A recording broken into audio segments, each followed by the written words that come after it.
सावित्री 2 बेटों की माँ थी। उसे इस बात पर बड़ा घमंड था। वो मानती थी कि बेटे घर की शान होते हैं। ये ले सावित्री, मिठाई खा, मेरे यहाँ पोती पैदा हुई है।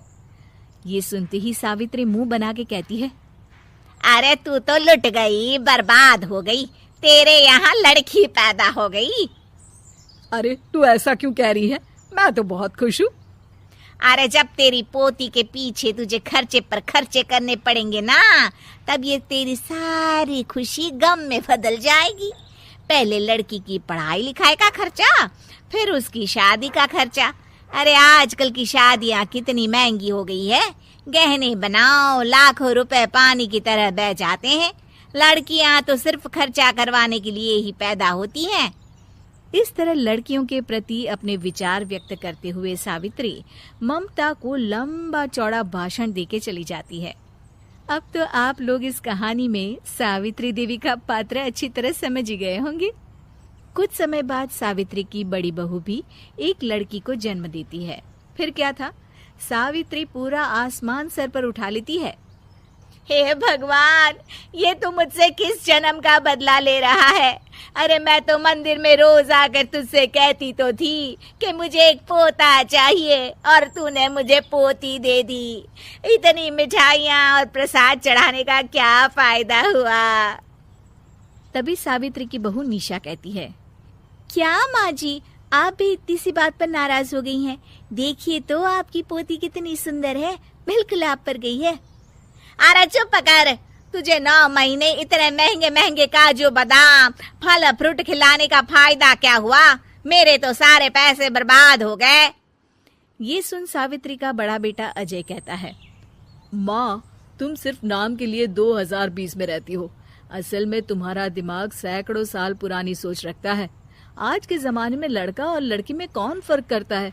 मैं तो बहुत खुश हूँ कि भगवान ने मुझे लक्ष्मी के रूप में बेटी दी है।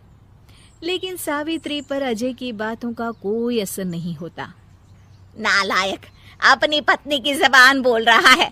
मेरा बड़ा बेटा तो हाथ से गया। लेकिन सावित्री देवी हार मानने वाली नहीं थी। वो पोते की चाह में अपने छोटे बेटे विजय की शादी करवा देती है। कुछ समय बाद आखिरकार वो दिन आ ही जाता है जब सावित्री की छोटी बहू गर्भवती हो जाती है। सावित्री इतनी खुश हो जाती है कि वो बच्चे के जन्म से पहले ही सारे मोहल्ले में ढिंढोरा पीटने लगती है। ये क्या सावित्री, तू तो पोते के जन्म से पहले ही मिठाई बांट रही है। पहले पोता पैदा तो होने दे, और फिर क्या पता अगर पोते की जगह पोती पैदा हो गई तो। ये सुन सावित्री चिढ़ जाती है। अरे अपनी काली जबान मत चला, मेरी मिठाई खा के मेरा ही बुरा सोच रही है। बड़ी आई, ला मेरी मिठाई वापस कर। देख लेना, इस बार मेरे यहाँ पोता पैदा होगा, पोता। लेकिन ठीक इसका उल्टा होता है। सावित्री की छोटी बहू भी एक लड़की को जन्म देती है। सावित्री फिर से रोना धोना शुरू कर देती है और अपनी छोटी बहू को कोसते हुए भला बुरा कहने लगती है। देखते ही देखते ये सावित्री की रोज की आदत हो जाती है।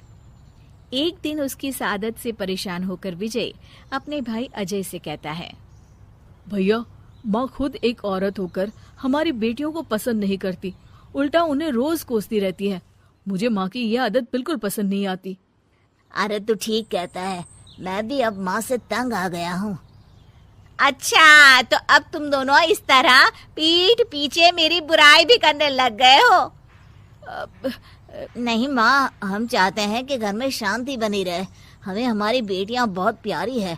मैं नहीं चाहता कि वह तुम्हारे ताने सुन सुन कर बड़ी हो, और इसीलिए हम दोनों ये घर छोड़कर चले जाएंगे। हाँ माँ, मैं भैया की बात से सहमत हूँ। जब तुम इस घर में अकेली रहोगी तब तुम्हें अपनों की कीमत का एहसास होगा। अपने दोनों बेटों के मुंह से अपनी माँ के लिए इतने कठोर शब्द सुन सावित्री भावुक और रुआंसी होकर कहती है, क्या सच में तुम दोनों मुझे इस घर में अकेली छोड़कर चले जाओगे? हाँ माँ। हाँ माँ, अब पानी सर के ऊपर जा चुका है। मैं तुम दोनों के बिना नहीं रह सकती। अपनी सास के आंसू देख अजय और विजय की पत्नी अपने पतियों से लड़ पड़ती है। अरे जिसे जाना है वो जाए, मैं माँ जी को छोड़कर कहीं नहीं जाने वाली। भाभी, आप ये क्या कह रही हैं? वही जो तुम सुन रहे हो, दीदी बिल्कुल सही कह रही है।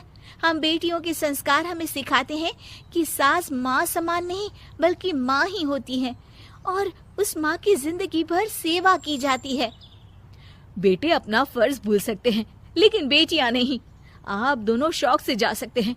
माँ जी, हम दोनों के रहते आपको किसी बात की फिक्र करने की जरूरत नहीं।